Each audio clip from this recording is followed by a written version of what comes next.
It's been now more than a year, living as we had never lived before. When the times like this come, the times of atrocities, calamities, and personal tragedies, very often questions about God appear. Could God allow something horrible like this to happen? Where is God in all of this? Does he even care? Those questions are reasonable to ask, but not easy to answer.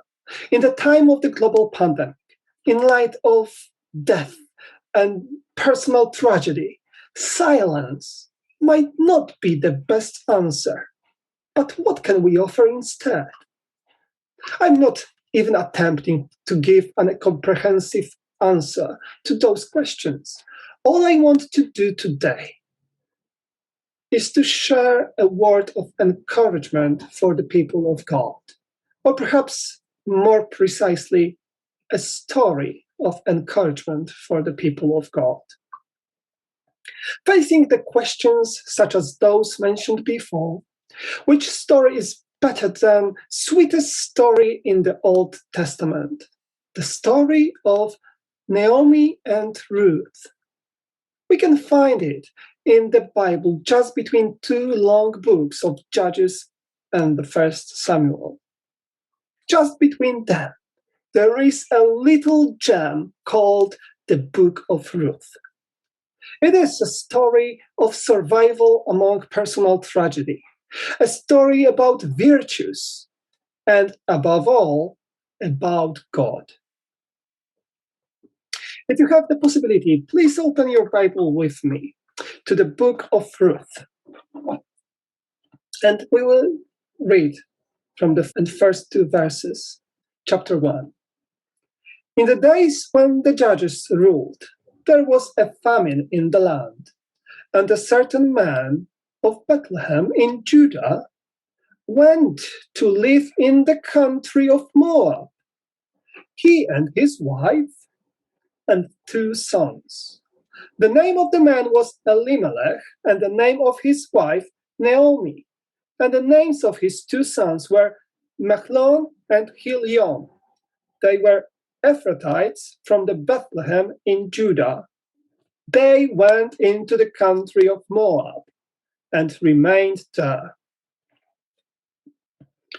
The beginning signals something. There will be problems. Yes. Why? There is the recurring theme in the Bible that whenever God's chosen people move from the promised land, problems will soon come, even if this relocation saves them. Think about Abraham, who moved to Egypt.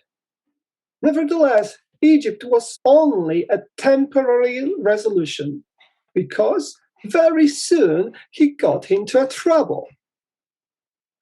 Later on, we can think about Joseph. Joseph was in Egypt someone we can say the second person after the Pharaoh. And once again, the family of Abraham was saved in Egypt and received a portion of the land there. Nevertheless, it took only to change the Pharaoh, and the Hebrews were turned into slaves. The same is true here.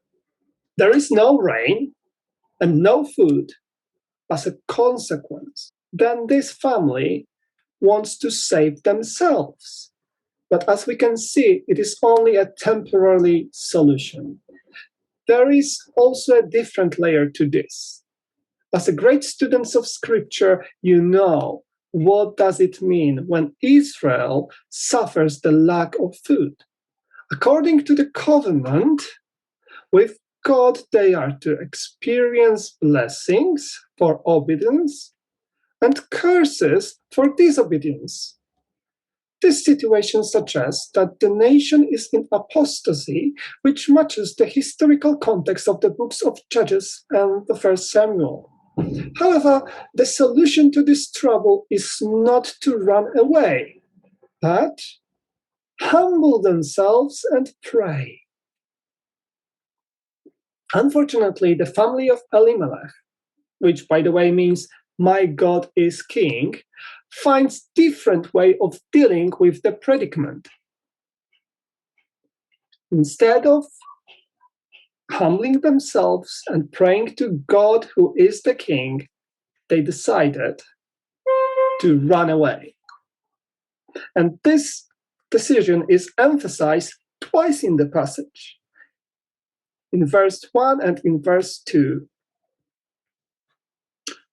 What can we learn from that? We can learn that all solutions to our problems are only temporary.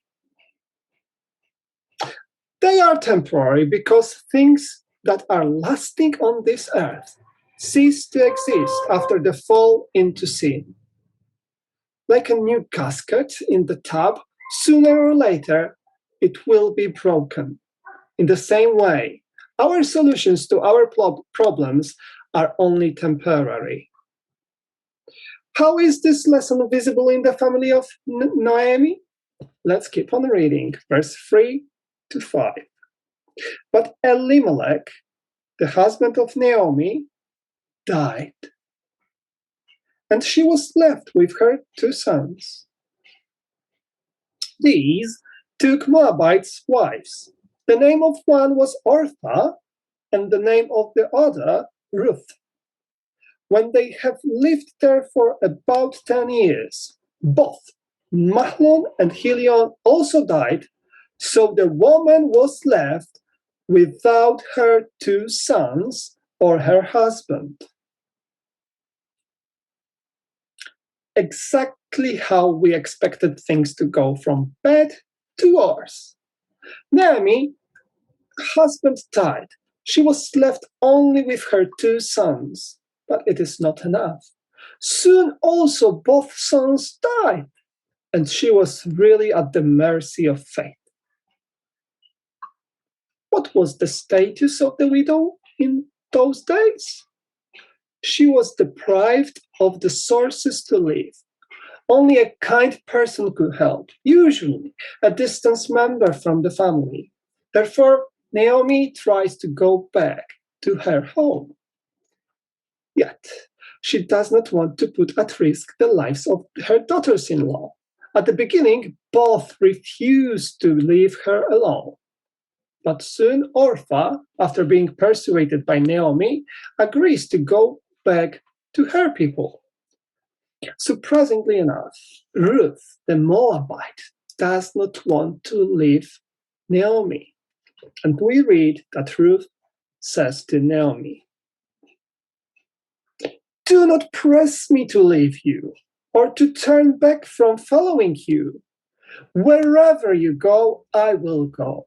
Wherever you lodge, I will lodge. Your people shall be my people, and your God, my God. Where you die, I will die. There we all be buried. May the Lord do thus and so to me, and more as well, if even death parts me from you."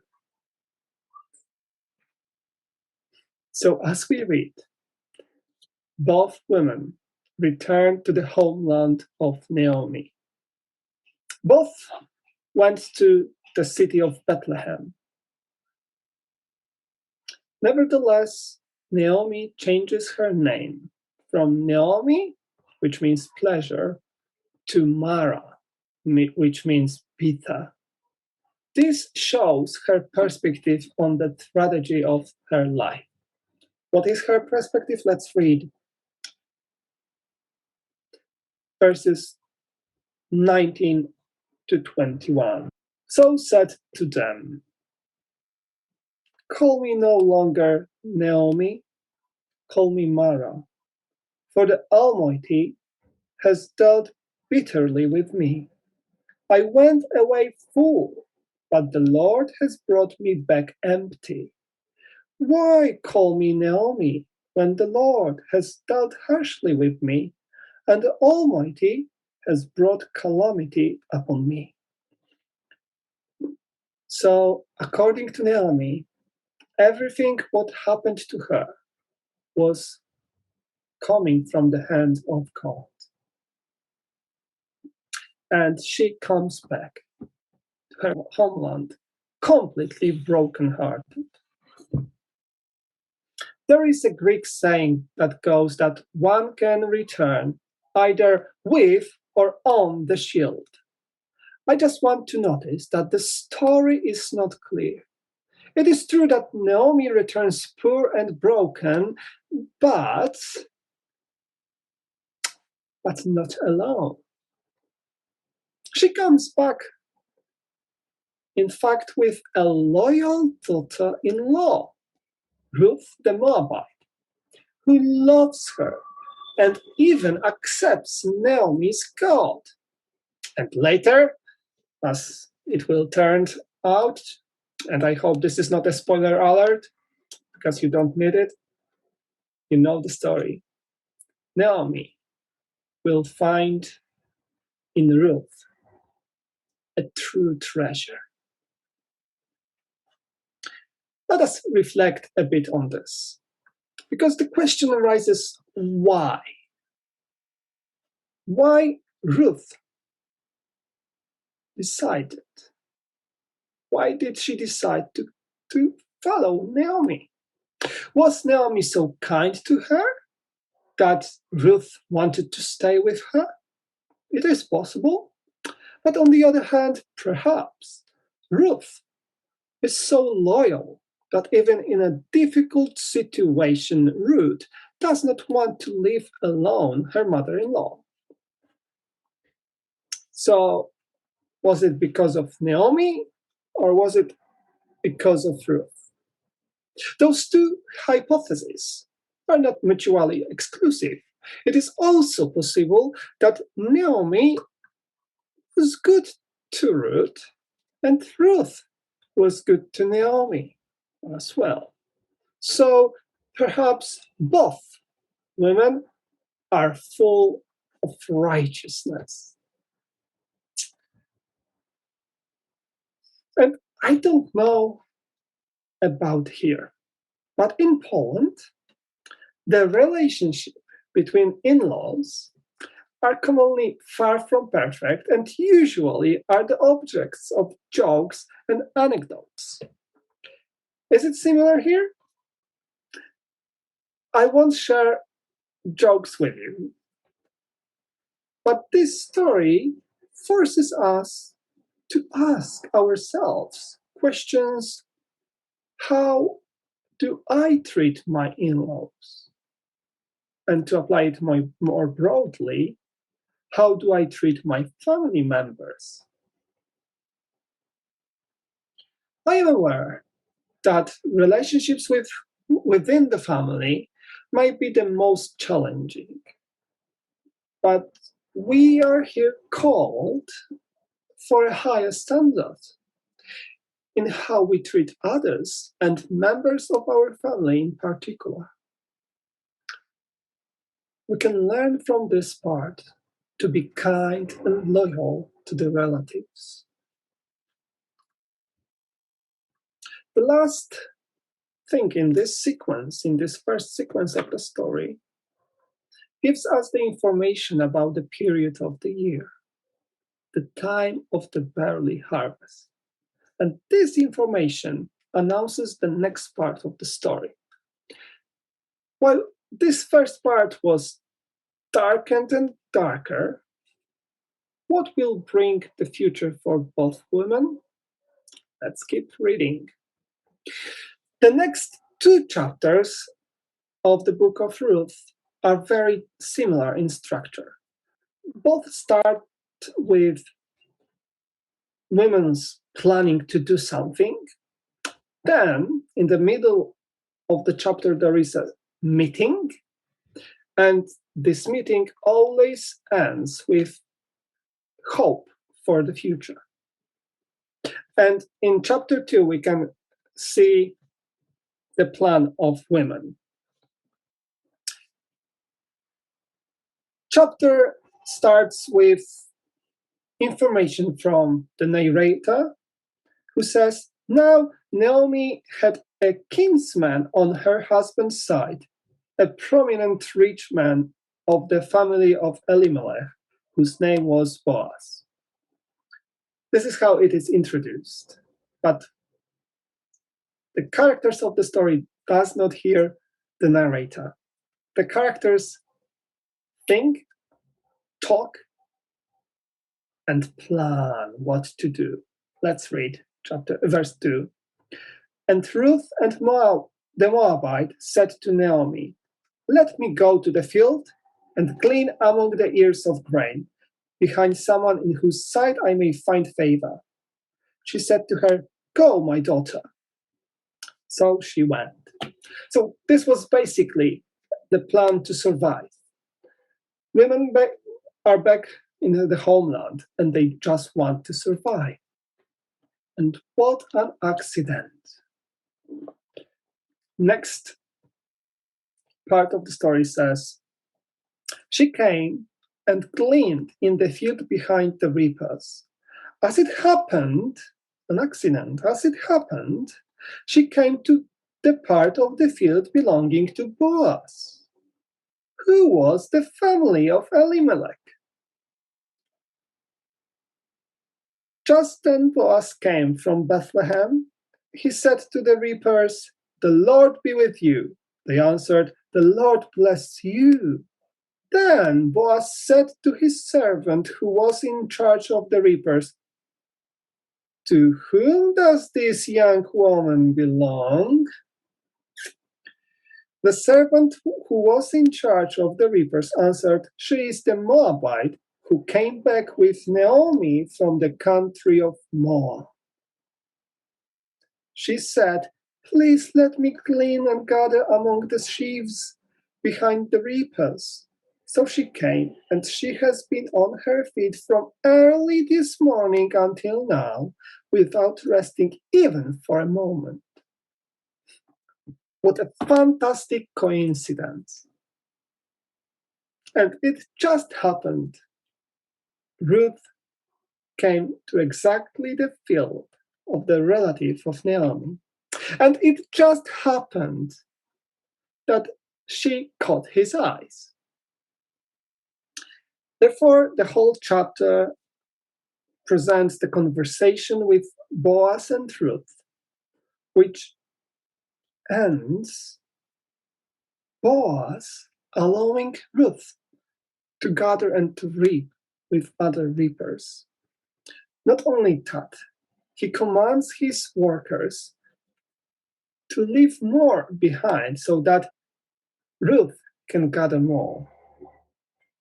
And at the end of the chapter, we read from verse 20, then Naomi said to daughter-in-law, when Ruth came back to home, blessed be he by the Lord, whose kindness has not forsaken the living or the dead. Naomi also said to her, the man is a relative of ours, one of our nearest kin. Then Ruth the Moabite said, he even said to me, stay close by my servants until they have finished all my harvest. Naomi said to Ruth, her daughter-in-law, it is better, my daughter, that you go out with his young women. Otherwise, you might be bothered in another field. So she stayed close to the young women of Boaz, gleaning until the end of the barley and wheat harvests, and she lived with her mother-in-law. Before we move on to next chapter, let us consider what happened in this one. Let us consider what type of man Boaz is. In Hebrew, the most fitting adjective would be tzaddik, righteous. And I don't know about you, but when Polish Adventists think about righteousness, we firstly think about the obedience to the Ten Commandments, which is not bad, but the concept of righteousness is much more broader than obedience to the Ten Commandments. And secondly, we do not associate closely the term righteousness with the term justice. I do not know how it is here, but in the Bible, those two are the same concepts, for both are within the semantic field of the noun righteousness, which in Hebrew is tzedakah.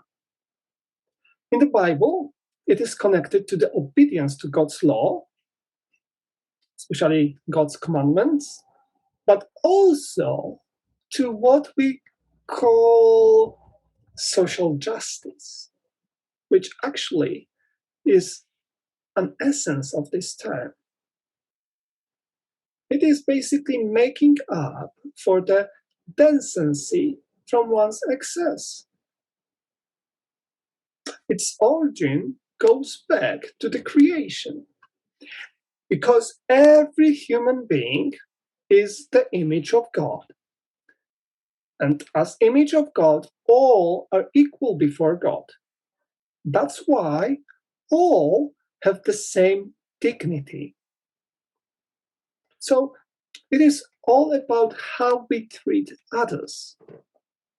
Especially, we can show righteousness by leveling inequalities. And please, let us consider a few verses from the Bible where this concept of righteousness as social justice is clearly displayed. First of all, we are going to read Proverbs chapter 31, verses 8 and 9. Speak out for those who cannot speak, for the rights of all the destitute. Speak out, judge righteously, defend the rights of the poor and needy. So this is the first example which shows the value of speaking for someone who cannot speak. This is a righteous judge. In another example, Jeremiah chapter 22, verse 3, we can read, "Thus says the Lord, act with justice and righteousness, and deliver from the hand of the oppressor anyone who has been robbed. And do no wrong or violence to the alien, the orphan, and the widow, or shed innocent blood in this place."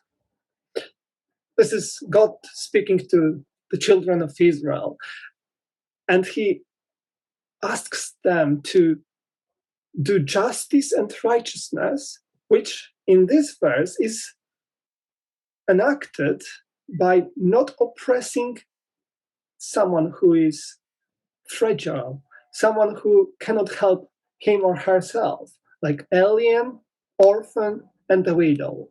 Those people were at the lowest level of the society, were without any ties and connections. Therefore, they were very vulnerable. And the instruction here from God is to help especially those. And the last, but not least, verse speaks about God himself. Let's read how God is portrayed here. Psalm 146, verses 7 to 9. God who executes justice for the oppressed, who gives food to the hungry. The Lord sets the prisoners free. The Lord opens the eyes of the blind. The Lord lifts up those who are bowed down. The Lord loves the righteous. The Lord watches over the strangers. He upholds the orphan and the widow, and the way of the wicked he brings to ruin. Here we can see the description of God dealing with humans. He practices justice, righteousness. How? By helping those who cannot help themselves, by opening the eyes of the blind, by giving food to the hungry. And once again, orphan, widow, the stranger, those vulnerable people are taken care by the Lord. And of course, part of God's justice is also bringing condemnation, or here in this verse, ruin to the wicked. So today we can see and learn a Hebrew word, tzaddik. Tzaddik is a person who helps handicapped people, people who helped the Jews during the Second War. Now they are called righteous among the nations, tzaddik among the nations. And Boaz is a perfect example of a tzaddik person. The question for us is, am I tzaddik? Am I tzaddik? Do I practice righteousness, justice? To be righteous, to practice justice. This part of the story ends with the information that Ruth was able to live with Naomi during the whole harvest time. They were able to survive. They were able to find food. They were able to live. The next chapter is the next part of the story, when the time is the end of the harvest. What would happen? And of course, as the previous chapter, this one has the same structure. First, women talk and they plan what to do, how to survive. Then there is a meeting and there is some hope for the future. Let us see. Chapter 3, verses 1 to 4. Naomi, her mother-in-law, said to her, "My daughter, I need to seek some security for you, so that it may be well with you. Now, here is our kinsman Boaz, with whose young women you have been working. See, he is winnowing barley tonight at the threshing floor. Now, wash and anoint yourself."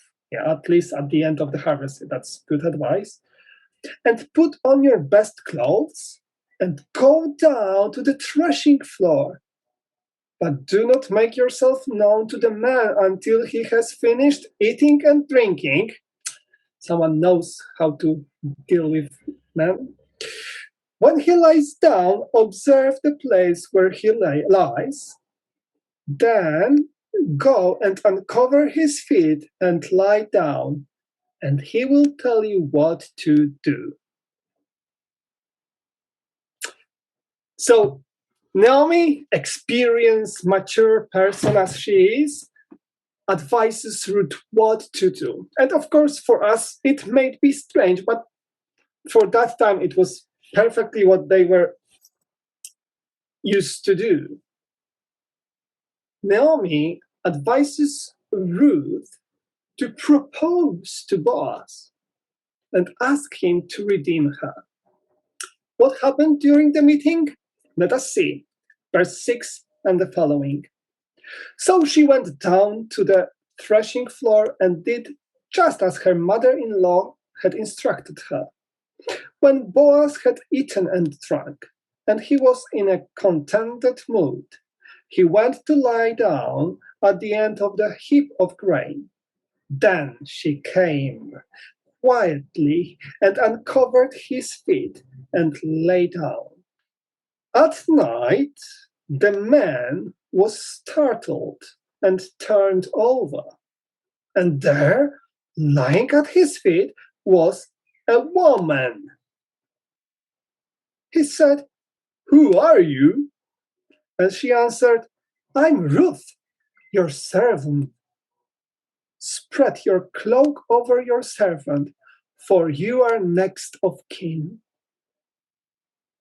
He said, May you be blessed by the Lord, my daughter. This last instance of your loyalty is better than the first. You have not gone after young men, whether poor or rich. And now, my daughter, do not be afraid. I will do for you all that you ask. For all the assembly of my people know that you are a worthy woman. But now, though it is true that I am a near kinsman, there is another kinsman, more closely related than I. Remain this night, and in the morning, if he will act as the next of kin for you, good, let him do so. If he is not willing to act as next of kin for you, then as the Lord lives, I will act as next of kin for you.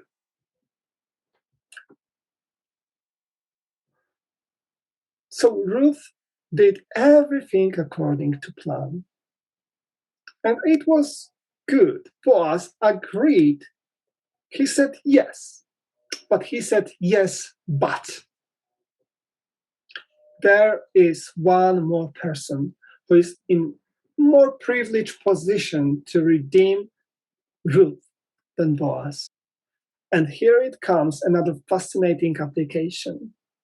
This love story gives even more hope for the good ending, but at the same time, Boaz shows once again that he is tzaddik, a righteous person.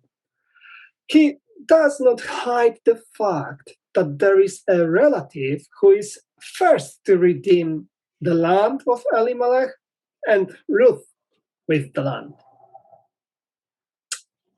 So, what is the lesson for us?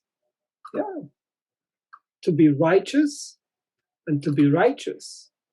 It means also do not hide the truth. Do not hide the truth. Do you hide the truth if it's not beneficial for you? But let us move on to the final denouement of the story. Chapter 4, verse 1 to 6. No sooner had Boaz gone up to the gate and sat down there, than the next of kin of whom Boaz had spoken came passing by. Another accident. So Boaz said, Come over, friend, sit down here. And he went over and sat down. Then Boaz took 10 men of the elders of the city and said, Sit down here. So they sat down.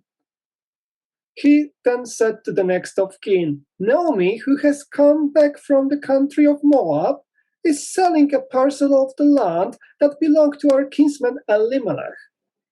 So I thought I would tell you of it and say, but it in the presence of those sitting here and in the presence of the elders of my people, if you will redeem it, redeem it. But if you will not, tell me so that I may know, for there is no one prior to you to redeem it, and I come after you. So he said, I will redeem it. Then Boaz said, The day you acquire the field from the hand of Naomi, you are also acquiring Ruth, the Moabite, the widow of the dead man, to maintain the dead man's name on his inheritance. At this, the next of kin said, I cannot redeem it for myself without damaging my own inheritance. Take my right of redemption yourself, for I cannot redeem it. So he quickly changed his mind. after hearing about the Moabite woman. What happened next? Now, this was the custom in former times in Israel concerning redeeming and exchanging. To confirm the transaction, one party took off a sandal and gave it to the other. This was the manner of attesting in Israel. Very interesting manner of attesting. So when the next of kin said to Boaz, "Acquire it for yourself," he took off his sandal. Then Boaz said to the elders of all the people, "Today you are witnesses that I have acquired from the land of Naomi all that belonged to Elimelech and all that belonged to Chilion and Mahlon. I have also acquired Ruth the Moabite, the wife of Mahlon, to be my wife, to maintain the deadsman's name on his inheritance, in order that the name of the dead may not be cut off from his kindred and from the gate of his native place. Today you are witnesses." Then all the people who were at the gate, along with the elders, said, "We are witnesses.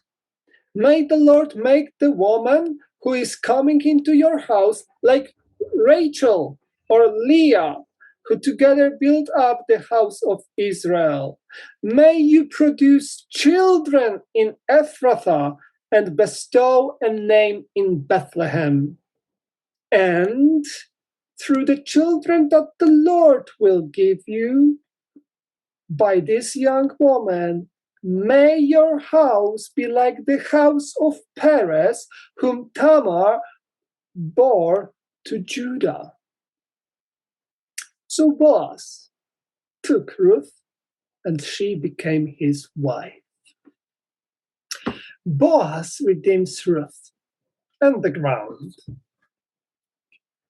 The story that we have read goes from tears to smile, from sorrows to joy, from sadness to happiness, from being lonely to being together, from the loss of the loved ones to the gain of new love.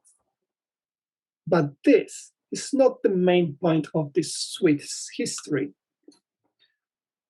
Let's continue, verse 13. We finished on the sentence, "So Boaz took Ruth and she became his wife." And the very next sentence reads, "When they came together, the Lord made her conceive, and she bore a son. Then the women said to Naomi, 'Blessed be the Lord, who has not let you this day without next of kin, and may his name be renowned in Israel. He shall be to you a restorer of life and a nourisher of your old age. For your daughter-in-law, who loves you, who is more to you than 7 sons, has borne him.'"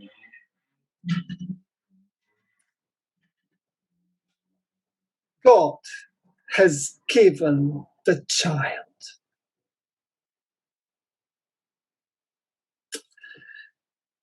I need to tell you something.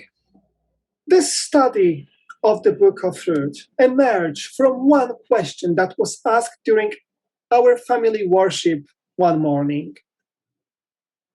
And the question was, who is the main character of the book of Ruth? My older daughter, Liliana, was opting for the character from the title of the book, so she pointed to Ruth. But I had the feeling that Naomi is the first and the last character, so it is her story instead of Ruth. But this one verse, verse 13, changes the perspective. This one sentence that God gave than the Son. Why? Look, throughout the book, different characters speak about God and what they think God did or should do. But this is one and only time in the whole book that the narrator tells that God actually does something. What did God do? God gave the Son. And this one activity calls us to reconsider the story and look again at it from God's perspective. When we think about the story, God is hidden in the story, but not inactive. This gift of the Son shows that God was invisibly leading Ruth and Naomi throughout the twists and turns of their lives. God was an invisible leader who led through the series of providential accidents. God is the main character of the story. If God is the main character of the story, what is its main lesson? The moral of this story? Let us read the last verses of this book, verses 16 and the following. Then Naomi took the child and laid him in her bosom and became his nurse.